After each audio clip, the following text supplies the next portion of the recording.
ورجعت لكم بقى بعد ما صبيناه خلاص اهو المنظر. في بقى ناس انا عامله ده بليمون، في ناس ما بتحبش الليمون ده من غير ليمون، برضو ده براحتك انتي. هو طبعا بيعمل ازايز ليمون وبيعمل ازايز شطه ومش عارفه، لا انا حطيت كله وريحت نفسي وغرفته بالطريقه دي. بصوا مش بكتر الطماطم، يعني الاتنين طماطم مع بصلايه مع التوم اللي وريتهولكوا عمل الشكل اللي انتوا شايفينه ده. طبعا الكوبايه سخنه، لكن هو بصوا المنظر، بصوا اللون، يعني اللون جميل جدا والشكل مش عايزه اقول لكم، الريحه تحفه. بس طبعا سخن جدا. دي بقى مشروبات الشتاء، الحاجات الجميلة بتاعتنا دي. وانضف من الشارع طبعا، وطريقة سهلة جدا مفيش فيها اي افتكاسة خالص، طريقة بسيطة. ان شاء الله يعجبكم وجربوه بجد، تحفة. ما تنسوش بقى الاعجابات وتعليقاتكم الجميلة. واللي مش مشترك يشترك عندي، واقول لكم شكرا والسلام عليكم ورحمة الله وبركاته. السلام عليكم ورحمة الله وبركاته. ازيكم يا حبايبي، عاملين ايه؟ النهاردة جايين نعمل حاجة كده جميلة. الشتا طبعا بيحب المشروبات الدافية. هنعمل الحمص الشام.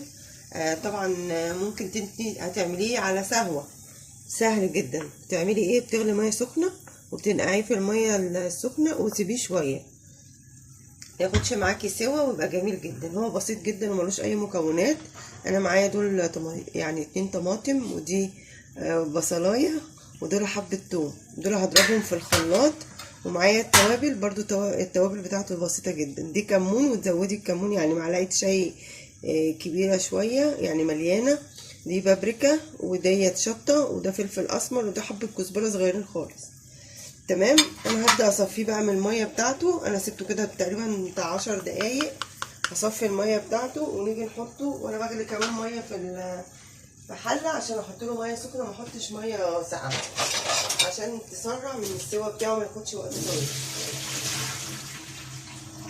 نصفيه ونشطفه برده، عشان كده احنا بنغير من الميه اللي فيه.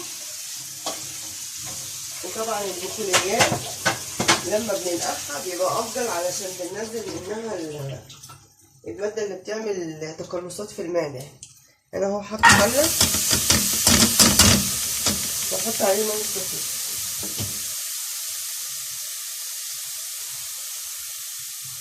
احط له الميه السخنه، بسم الله الرحمن الرحيم، واعلي عليه النار، وهحط برده ميه سخنه تاني تغلي، عشان انا مش هزود له ميه ساقعه. تمام. انا مش هحط له بقى اي حاجه دلوقتي غير لما يغلي غلوتين كده، وبعد كده ابدا اعمل له الخلطه بتاعته واحطها عليه. طبعا الخلطه دي احنا بنضربها في الخلاط، ونحط ميه سخنه تاني، نسيبه هو بقى يغلي. بصوا هو كأن يعني ايه، خد غلوه. الحركه بتاعت الميه السخنه كأنت اديته غلوه على البوتاجاز، مش هياخد سوا يعني ان شاء الله. نبدأ نضرب بقى المكونات اللي انا قلت لكم عليها دي في الخلاط، ولما قرب السوا هنزود الخلطه دي بقى تستوى بقى في الاخر يعني.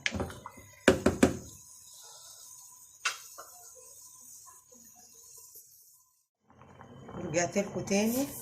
احنا ضربنا الطماطم والبصله والثوم في الخلاط وكده. بصوا الميه السخنه خليته داخل في السوا ازاي، ما خدش كتير. بصوا الحبايه بدات تغير من شكلها. هنحط بقى اللي احنا ضربناه ده في الخلاط، علشان بقى تبدا ايه الخلطه دي تستوي في مع الحمص. مش عايزه اقول لكم بقى الريحه عامله ازاي.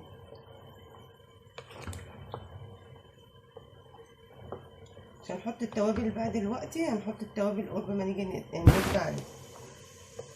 هو بياخدش حاجه يعني، بس في الاخر بقى بيبقى طعمه تحفه بصراحه. بصوا شكل الخلطه. ولسه بقى البابريكا، واللي عايز يحط شطه يحط، اللي مش حابب ما يحطش. ده مش ريم، ده الطماطم. هي اول ما هيغلي بقى وتستوي هتبقى صافيه زي شوربه اللحمه كده. مش مشكله الطماطميه دي مش موجوده، ممكن نشيلها.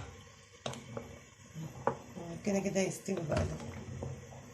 بس ريحة الثوم بقى مع البصلة مع الطماطم جميل. وده ربع كيلو بقى، انت عايزة اكتر براحتك، بس هو لسه كمان هيزيد، كل ما يستوي هيزيد. احنا برضو هنسيبه كده يستوي وارجع لكم بقى بعد ما يستوي ان شاء الله. رجعت لكم تاني اهو، شكله بعد هو كده خلاص، فاضل حاجة بسيطة وهنطفي عليه. انا هبدأ احط له التوابل اللي هي الكمون، زي ما قلت لكم الكمون كتير والكزبره وشعرة فلفل اسمر بسيطه وشطه وحبه بابريكا حمرا كده بتديها برضو لون وشكل جميل. انا نسيت اقول لكم ان الحمص ده حمص بلدي، الرومي ده اللي هو المستورد لا، المستورد ده بنعمله مع الترمس.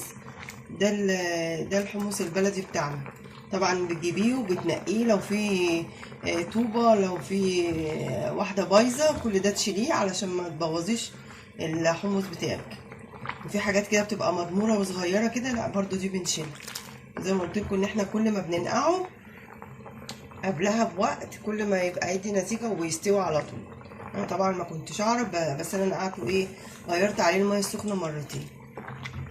طبعا انا محضره الكوبايات بتاعتي، انا حاطه فيها ليمون. انتي برضو براحتك لو حابه تحطي ليمون. وظبطت الحدق بتاعه، انا حطيت الملح ده بتاعك انتي اللي بتظبطي الحدق زي ما انتي عايزه.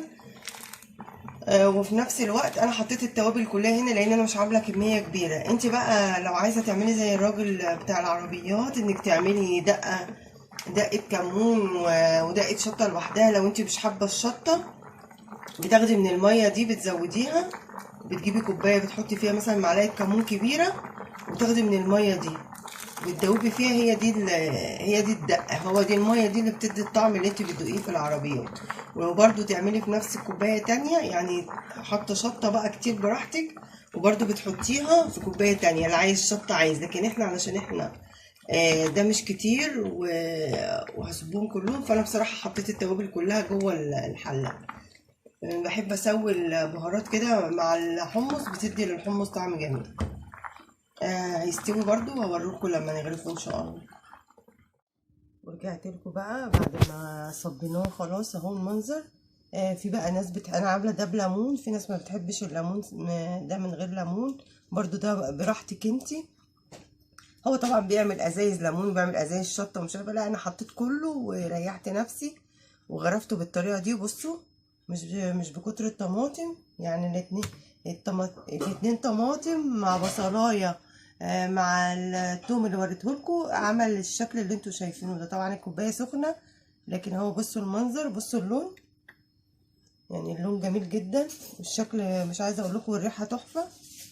بس طبعا سخن جدا. دي بقى مشروبات الشتاء، الحاجات الجميله بتاعتنا دي. وانضف من الشارع طبعا، وطريقه سهله جدا مفيش فيها اي افتكاسه خالص، طريقه بسيطه. ان شاء الله يعجبكم وجربوه بجد تحفه. ما تنسوش بقى الاعجابات وتعليقاتكم الجميله. واللي مش مشترك يشترك عندي، واقول لكم شكرا والسلام عليكم ورحمه الله وبركاته.